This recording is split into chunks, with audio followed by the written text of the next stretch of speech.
Assalamualaikum warahmatullahi wabarakatuh. Saya Irna Rahmadini, kelas AB PBSI semester 4. Saya akan memaparkan beberapa materi AIK yang telah saya dapat di semester 4. Video ini diperuntukkan untuk tugas UTS AIK semester 4. Berikut videonya. Materi yang pertama ialah gerakan pembaharuan dalam Islam.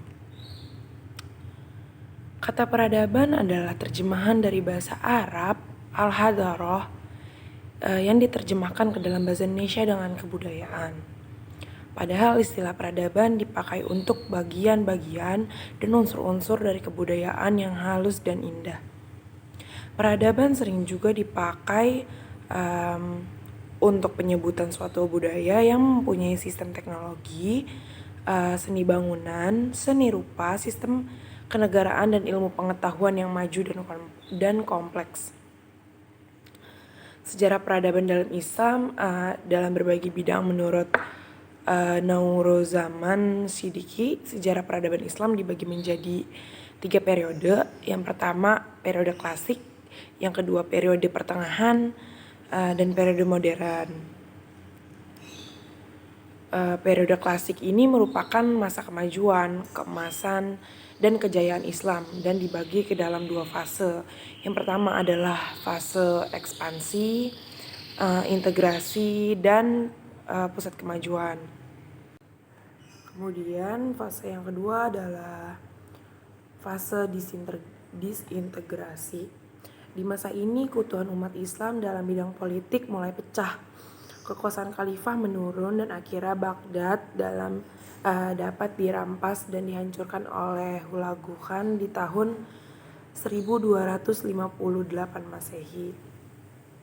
Yang kedua adalah periode pertengahan. Periode pertengahan juga dibagi ke dalam 2 fase. Yang pertama, fase kemunduran. Di masa ini desentralisasi dan disintegrasi bertambah, meningkat. Perbedaan antara Sunni dan Syiah dan juga antara Arab dan Persia bertambah nyata kelihatannya. Bagian Persia terdiri dari Balkan, Asia Kecil, Persia, dan Asia Tengah di pusat di Iran. Kebudayaan Persia mendesak kebudayaan Arab. Pada fase ini di kalangan umat Islam semakin meluas pendapat bahwa pintu ijtihad tertutup. Demikian juga terikat dengan pengaruh negatifnya.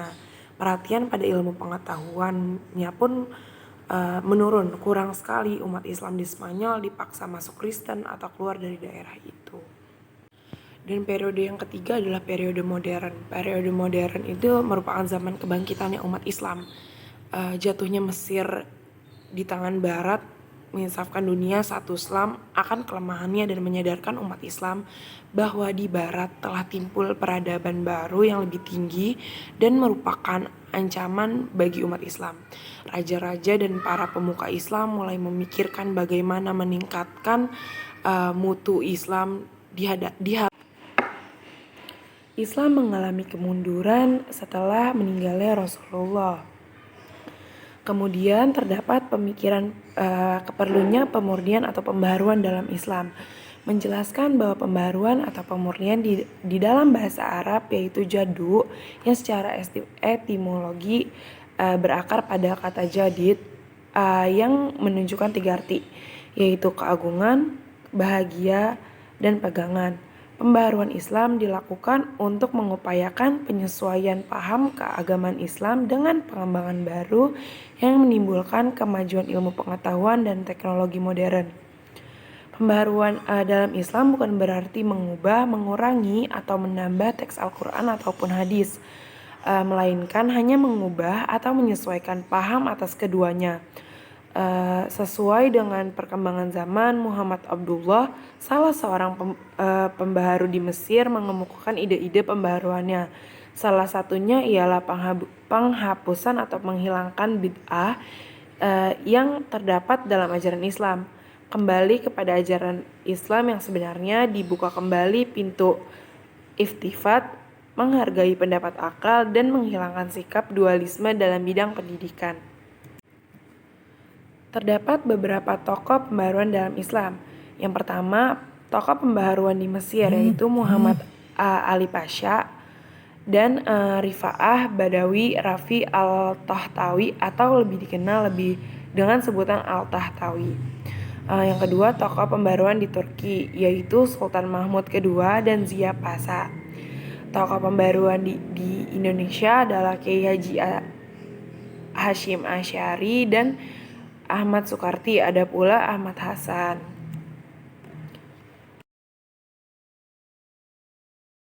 Kalau dilihat dari sejarah Muhammadiyah, ada dua faktor, yaitu faktor subjektif dan faktor objektif. Yang pertama adalah faktor subjektif.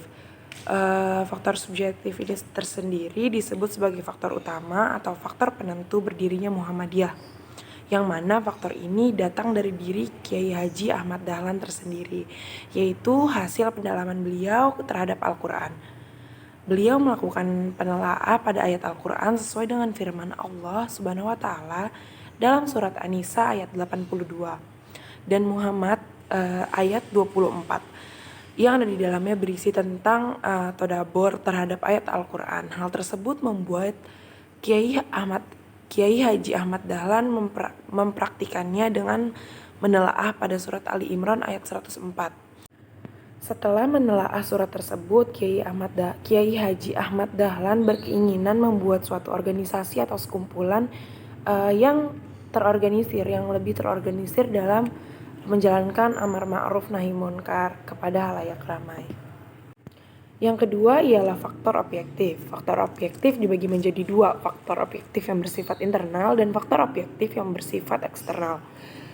Yang bersifat internal ini yaitu ketidakmurniannya ajaran Islam akibat tidak dijadikannya Al-Quran dan As-Sunnah sebagai tumpuan utamanya, atau tidak dijadikannya Al-Quran dan As-Sunnah sebagai satu-satunya rujukan sebagian besar umat Islam di Indonesia. Dan yang kedua, lembaga pendidikan yang memiliki umat Islam tidak mampu menyiapkan generasi yang siap mengembangkan misi Khalifah Allah di muka bumi.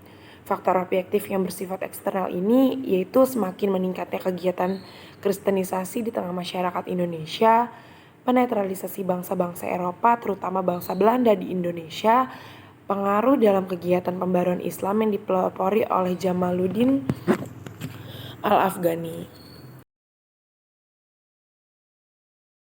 Ada beberapa pokok-pokok pikiran Kiai Haji Ahmad Dahlan. Yang pertama ialah pemikiran pendidikan Islam. Kiai Haji Ahmad Dahlan merasa perlu untuk memberikan pendidikan Islam yang diperolehnya di Mekah kembalinya ia ke tanah air. Ia memulainya dengan dakwah dan ajaran-ajaran Islam melalui khutbah. Bahkan ia dipercaya sebagai khatib tetap di Masjid Agung. Bahkan atas dorongan Budi Utomo, Kiai Haji Ahmad Dahlan berhasil mendirikan sekolah di Yogyakarta pada tahun 1911. Sekolah yang didirikannya ini menggunakan sistem modern dengan memadukan pelajaran agama dan pelajaran umum dalam satu paket. Tempat belajarnya menggunakan kelas, tidak surau, murid pria dan perempuan tidak lagi dipisah.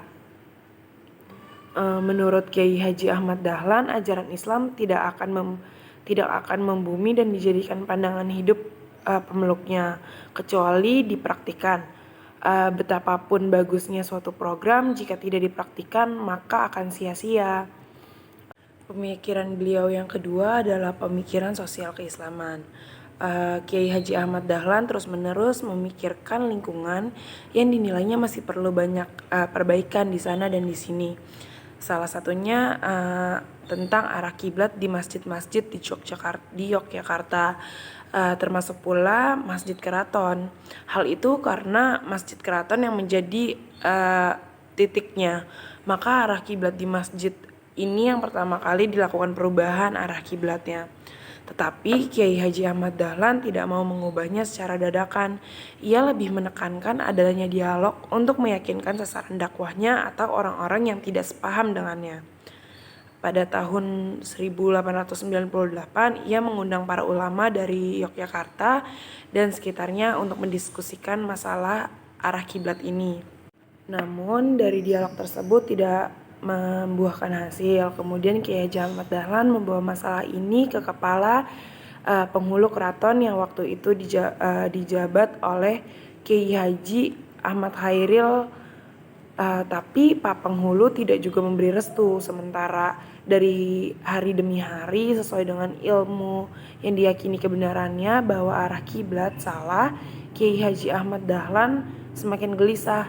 Ia merasa sebagai orang yang tahu sudah semestinya arah kiblat dibetulkan olehnya.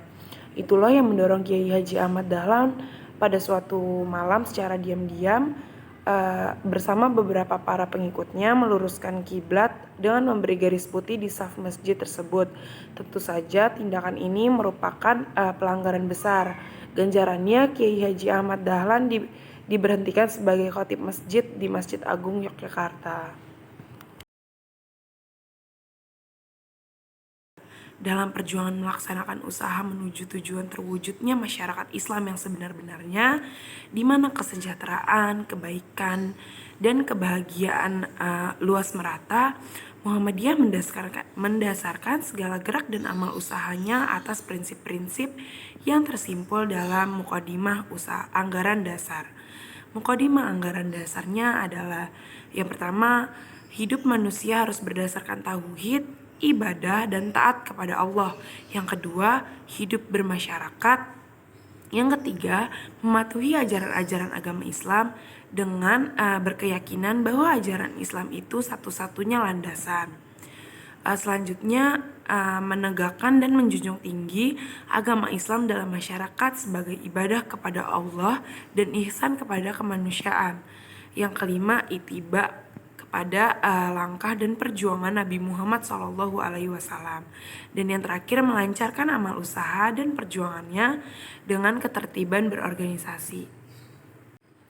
Menilik dari prinsip tadi, maka apapun yang diusahakan dan bagaimanapun cara perjuangan Muhammadiyah untuk mencapai tujuan tunggalnya harus berpedoman pada berpegang teguhnya akan ajaran Allah dan Rasul-Nya, bergerak membangun di segenap bidang dan lapangan dengan menggunakan cara serta jalan yang diridhoi oleh Allah.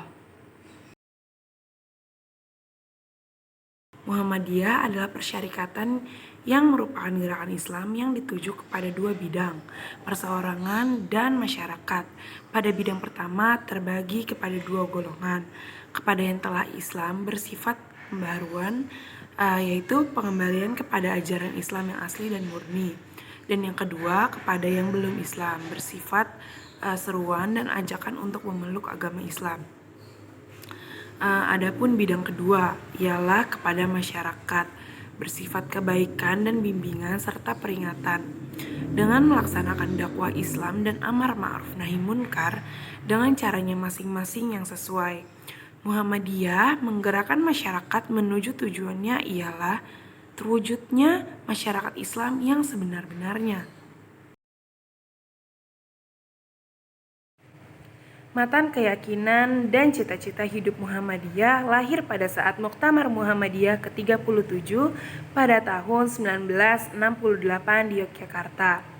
Matan keyakinan dan cita-cita hidup Muhammadiyah yang biasa disingkat MKCHM adalah sistem paham ideologi Muhammadiyah dalam memperjuangkan gerakan untuk mencapai tujuan, atau dengan kata lain substansi ideologi yang mengandung paham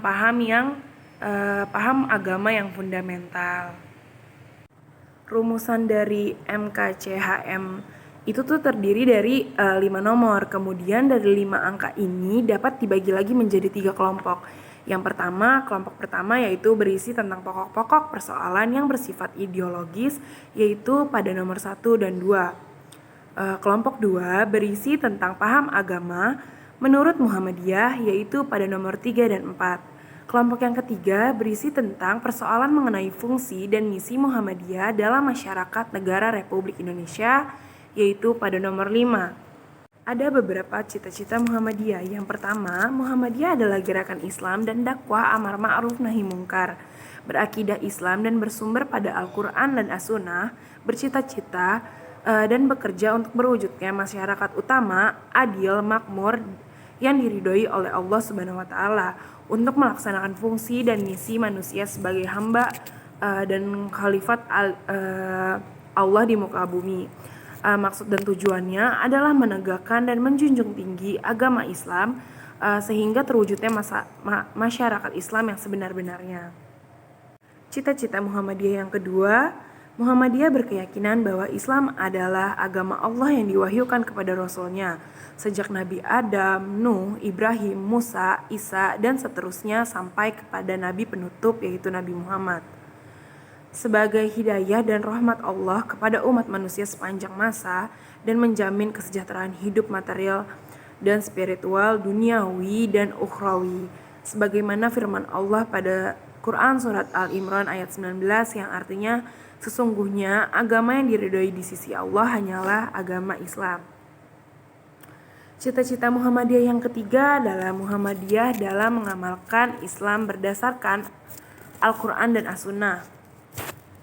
Cita-cita Muhammadiyah yang keempat, Muhammadiyah bekerja untuk melaksanakan ajaran Islam yang meliputi bidang-bidang akidah, akhlak, ibadah, dan muamalah duniawi. Kemudian cita-cita Muhammadiyah yang kelima, Muhammadiyah mengajak segenap lapisan bangsa Indonesia yang telah mendapat karunia Allah berupa tanah air yang menyerupai sumber-sumber kekayaan, kemerdekaan bangsa, dan negara Republik Indonesia yang berdasarkan pada Pancasila dan Undang-Undang Dasar 1945 untuk berusaha bersama-sama menjadikan suatu negara yang adil dan makmur dan diridhoi oleh Allah. Islam dalam keyakinan Muhammadiyah ialah agama terakhir dan sempurna ialah agama Islam. Yang kedua, dasar agama Islam adalah Al-Quran dan As-Sunnah. Yang ketiga, ijtihad terbuka di sepanjang zaman. Yang kemudian, melaksanakan agama didasarkan pada pengertian yang benar dan diyakini. Ijtihad dan ijtiba mengikut pada dalil. Kemudian ajaran Islam terdiri dari ajaran akidah, akhlak, ibadah, dan muamalah. Sekian video pemaparan materi dari saya. Kurang lebihnya mohon maaf. Wassalamualaikum warahmatullahi wabarakatuh.